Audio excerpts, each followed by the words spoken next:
Went to help somebody who was dying last week, specifically what practices I did. And they were interested in learning how to do this so that they can do it to help other people. I have to preface this by saying that I think one of the most important things to develop before you help people who are dying is to have some composure about the fact of death yourself, and to have done a lot of meditation on death and the meditation of imagining our own death and having seen people die and be okay around people who are gasping for breath and okay around dead bodies, and being able to accept to see people uncomfortable and so on. If you don't have,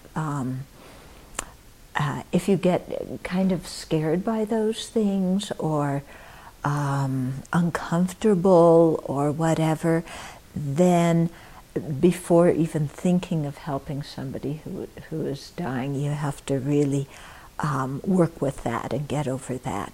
Because I think in any situation where we're helping people, the most important factor is who we are, not the technique we use. Yeah, that's my own personal opinion. I mean, technique is important, but who you are is really the most important thing, Okay, so what I did was this person happened to be a Buddhist, and they had come to a lot of retreats I had led, specifically Chenrezig retreats, and they did the Chenrezig practice. So since that was a practice that was very familiar to them, that's the one I focused on. If there was another practice that was more familiar, I would have used that one. Having said that, I did do some mantras that, like the perfection of wisdom mantra and so on. There's some other mantras you can say that they say if a person hears those or an animal hears them, they don't get reborn in the lower realm. But of course, I don't think it's just hearing the mantra that keeps you from being born in the lower realm. If you've accumulated a lot of negative karma and very little positive karma, I don't think the mantra is going to be able to help. Okay, but if the situation's reversed, the mantra can be helpful. So I said some of those mantras, and then I said a lot of Om Mani Padme Hum. Imagine myself as Chenrezig, radiating light to this person. Told him to imagine Chenrezig above his head. He didn't have the 2-day initiation, so he couldn't do the self-initiation, or the self-generation. So I told him to imagine Chenrezig above his head and say the mantra and imagine light coming from Chenrezig into him, purifying all negativities, calming his mind, making him feel safe and peaceful and secure as he goes on to this next big adventure that he's going to undertaking. And then saying, imagine that all Chenrezig's realizations, love, compassion, wisdom, generosity, and so on, are now flowing into him, and he's completely filled by this loving wisdom light of Chenrezig, and just letting his mind rest in that.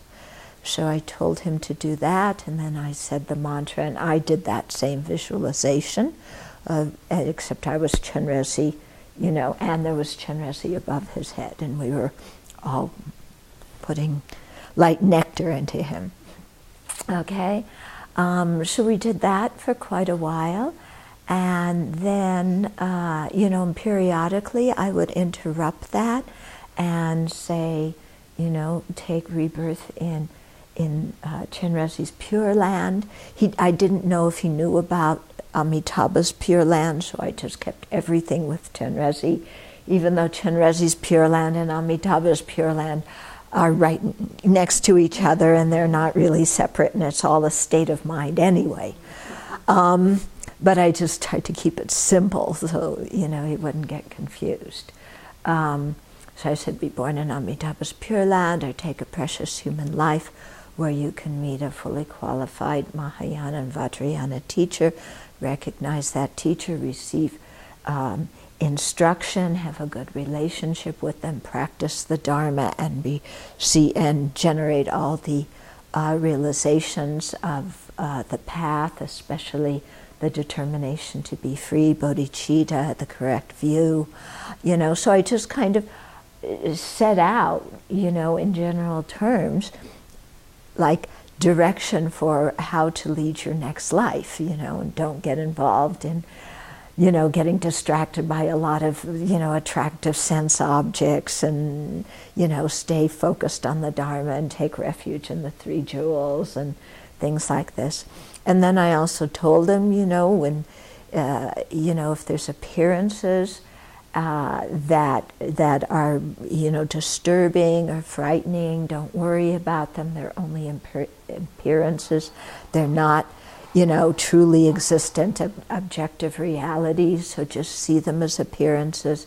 You don't need to respond to them. You don't need to react. You don't need to, be concerned. Just greet them with love and compassion, and, let them go. And so I would alternate these kind of instructions with doing the visualization and saying the mantra.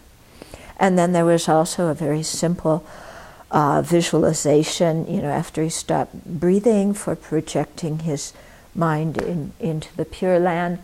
Although I have no ability to actually do that, it's something that is kind of nice to do, just as a way of, saying kind of, to help his consciousness when it does leave, to leave at the crown of his head, because that's indicative of having a good rebirth. And then when my voice got hoarse, actually when I was doing this, then I invited, with the mantra, the other people in the room, his family, to also recite the mantra. And then when my voice got kind of hoarse from all of this, because it was going on for a while, then I took out some of the prayers in Pearl of Wisdom, the Blue Book and the Red Book. That we did the 8 verses of thought training, the 37 practices. We could have done the 3 principal aspects, but we didn't. Any of those verses, are fine. We did a prayer to be born in Sukhavati, the dedication chapter of Shantideva's text, the King of Prayers. And so, I invited the relatives in the room who were receptive. I certainly didn't force anybody, but his relatives happened to be quite receptive, even though some of them weren't Buddhists. And so we recited these different texts together. Yeah. And so that went on for a while. And then we were able to leave the body there. They had his wife had already talked to the nurses and so on, and explained that as part of our spiritual practice, it's important for us not to touch the body immediately, to give the consciousness chance to, leave the body at its own speed when it's comfortable. So as it happened, we were very fortunate that they didn't need that room, and so we were able to go out and take a break and get something to eat, and then come, and the room wasn't disturbed, his body wasn't disturbed. And then we came back in again and did, some more prayers and so on. And then when I finally did have to leave, then he was bald, so pulling the hair at the top of the crown was hard, but, I touched there. And I had, before, when he was still breathing, I had mixed some, I had a pill from Lama Zopa, a Dutsi Robu pill. We had crushed that, mixed it with a little bit of honey, put it on his head, because again, that's quite helpful to help the consciousness leave from here.